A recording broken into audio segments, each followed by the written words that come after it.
नमस्कार दोस्तों, मैं हूं मुकेश दीवान। ढेरों शुभकामनाएं रिट के सभी अभ्यर्थियों को जो भाषा प्रथम या द्वितीय लेने वाले हैं संस्कृत में। मित्रों, आज हम कुछ बात करेंगे शिक्षण विधियों पर। आइए, शिक्षण विधियां,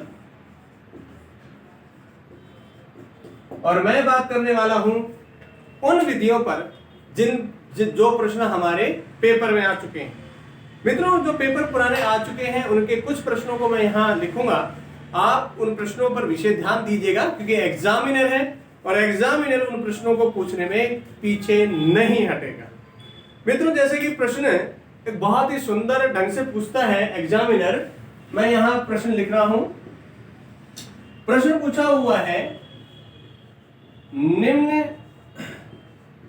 लिखितेषु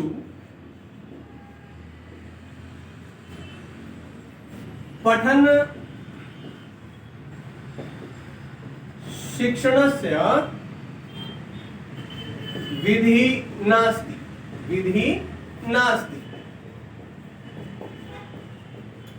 सबसे पहले बात हम ये करें कि एग्जामिनर ने ये प्रश्न जो लिया था वो किस किताब से लिया था एग्जामिनर ने, मैं उस पर भी बात करूंगा। पहले हम 4 ऑप्शन पे आए। पहला ऑप्शन है चित्र विधि, अधिकांश बच्चे इसका आंसर जानते हैं। दूसरा है वर्णोच्चारण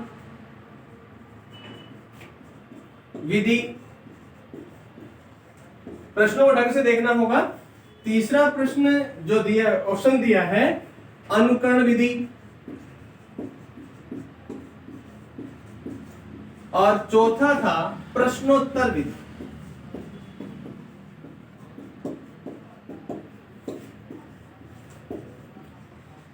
चार प्रश्न मेरे दिए हैं। जरा सा ये प्रश्न को जरा सा देखना होगा आपको कि ये चार, ये नंबर 1 ये प्रश्न दिया कहां से था, कहां है ये ऐसा प्रश्न, किस स्तर की किताब में है और क्या ये वहां पर है कि नहीं है। तो मैं आपको याद दिला दूं, एग्जामिनर ने ये जो प्रश्न उठाया वो आपके बीएड और बीएसटीसी की किताब से उठाया, वहां से अलग से लिया गया है। ये बेशक आपको किसी न किसी पेपर सेट में नजर जरूर आया, लेकिन लिया कहां से गया और वो प्रश्न सारे कहां मिलेंगे।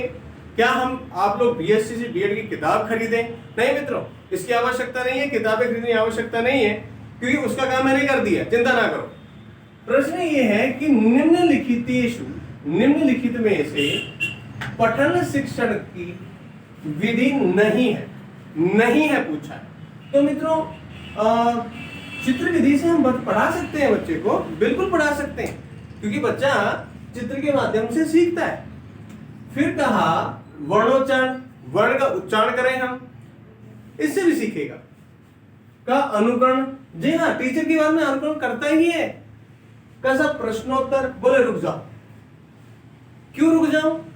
प्रश्न ये है मित्रों कि जो आपका बालक है जिसे आप पढ़ाने जा रहे हैं, कक्षा 6 में संस्कृत सीख रहा है और वो 8वीं क्लास या 10वीं क्लास उसी में चलता है, 6 से 10 तक। मित्रों, प्रश्नोत्तरी की जब बात शुरू होती है तो प्रश्न तो संस्कृत टू संस्कृत पूछा जाएगा और विशेष रूप से आंसर भी होगा। तो ऐसी स्थिति में पठन शिक्षण की वह विधि कौन सी है जो इन 4 में से नहीं है? इन 4 में से कौन सी नहीं है मित्रों? विशेष रूप से आपको ध्यान रखना होगा, ठीक है। ऐसी स्थिति में आपको ये प्रश्न जो है तब तक समझ में नहीं आएंगे जब तक 4 ऑप्शन में कौन से है कौन सा नहीं है ये ना जान ले। फिर एक और पूछ रखा है उन्होंने विशेष रूप से, आइए उस प्रश्न में भी बात करें। प्रश्न दिया, कस्मिन्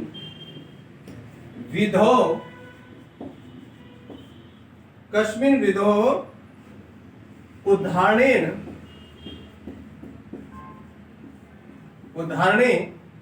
नियमं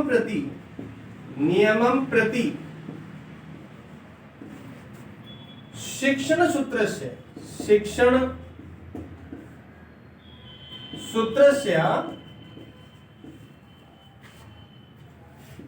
अनुसरणं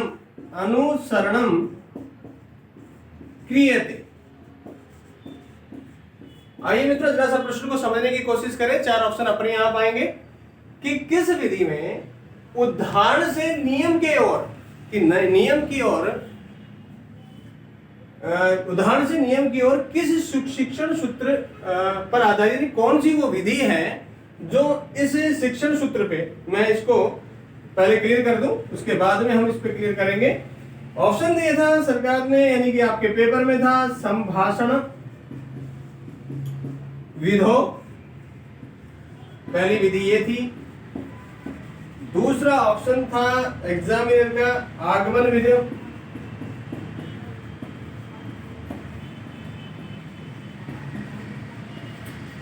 तीसरा जो है वो पाठ्य पुस्तक विधो, और चौथा ऑप्शन जो था वो मित्रों रखा था उन्होंने निगमन विधि।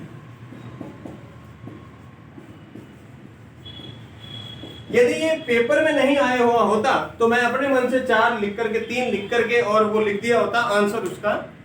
लेकिन प्रश्न सबसे बड़ा क्या होता है कि भैया उसने दिए क्या थे। तो आइए मित्रों सबसे पहले प्रश्न को समझे। कस्मिन विधौ, किस विधि में उदाहरण से नियमम प्रति, नियम की ओर शिक्षण सूत्र पर अनुसरण करती है, वह कौन सी विधि है जो उदाहरण से नियम की ओर चलती है। का साहब संभाषण, जी नहीं। पाठ्यपुस्तक, जी नहीं। निगमन विधि, जी नहीं। तो तीनों क्यों गलत है पहले ये तो जानना होगा, क्योंकि आंसर तो है आपका आगमन विधि। क्यों आगमन विधि? क्योंकि उदाहरण से नियम की ओर चल रहा है, और उदाहरण से नियम की ओर कौन सा चलेगा, क्योंकि ये तो नियम से उदाहरण की ओर जाएगी, और ये सूक्ष्म से स्थूल की ओर शिक्षण सूत्र में, और ये किस में जाएगी, देखिए सरल से कठिन की ओर। तो वो पूछ क्या रहा है हमसे, उदाहरण से नियम की ओर जाने वाली कौन सी विधि है जिससे बच्चे को हम पढ़ा सकते हैं। तो मित्रों क्लियर करके चलें, क्योंकि जब तक आपको वहां प्रश्न समझ में नहीं आएगा, 3 ऑप्शन क्यों गलत है ये समझ में नहीं आएगा, तब तक आंसर राइट नहीं कर पाएंगे हम। और ये तभी कर पाएंगे जब हम प्रश्नों पर फोकस करेंगे। अब आया साहब कि ये जो प्रश्न मैंने यहाँ लिखे ये परीक्षक के आए हुए, क्या सब ऐसे प्रश्न ना करके अब कुछ नए प्रश्न आ जाए, और वो भी किससे, गवर्नमेंट के। ये ध्यान रखिएगा, सरकार ने अपनी गवर्नमेंट बुक से ही पेपर बनाता है, बीएड बीएससीसी की किताबें उन्हीं से बनाता है। क्या सब आप लोगों ने का एक हमेशा एक प्रश्न रहता है कि किताबें तो बहुत पढ़ ली, लेकिन अब करें क्या, आगे कैसे तैयारी करें। तो मित्रों अब आपको इस चीज के लिए कतई ही नहीं सोचना कि ये प्रश्न कहां से नजर आएंगे, ये इनका संकलन कहां मिलेगा, ये आपको कहां मिल सकते हैं, और बेटर से बेटर कहां मिल सकता है। तो मित्रों मैंने इसका संकलन कर दिया है, सुफलाम संस्कृत क्लासेस की बुक जो है ये मेरा नंबर भी नीचे बहुत बढ़िया लिखा हुआ है ढंग से, ऐप भी आ चुका है, ऐप भी तैयार हो चुका है, वो भी इसलिए मैं फिर से दिखा दूं एक बार बुक। और मित्रों ये जो प्रश्न है इनके साथ में मैं कहूंगा कि हर टॉपिक का कम से कम 200 से 250 क्वेश्चन अर्थात 3300 प्लस क्वेश्चन वो बनाए हैं ताकि आपको कोई भी बुक्स ना पढ़नी पड़े तैयारी के लिए, केवल एक पढ़नी पड़े, क्योंकि पढ़ तो बहुत कुछ सके हैं। और दूसरा मेरा जो ये जो समझाना है ये मैंने यहाँ केवल यही यूट्यूब पे नहीं समझा रहा, मेरा ऐप भी है सुफलाम क्लासेस के नाम से, उस पर क्लासों के साथ में यानी जो क्लास पढ़ा रहा हूँ उस टॉपिक के साथ में ही, उस टॉपिक में ही मैंने प्रश्न और लिखा है कि इसमें कैसे प्रश्न बनाता। तो मित्रों नेचुरल है, हमें मैटर तो कहीं से मिल जाए।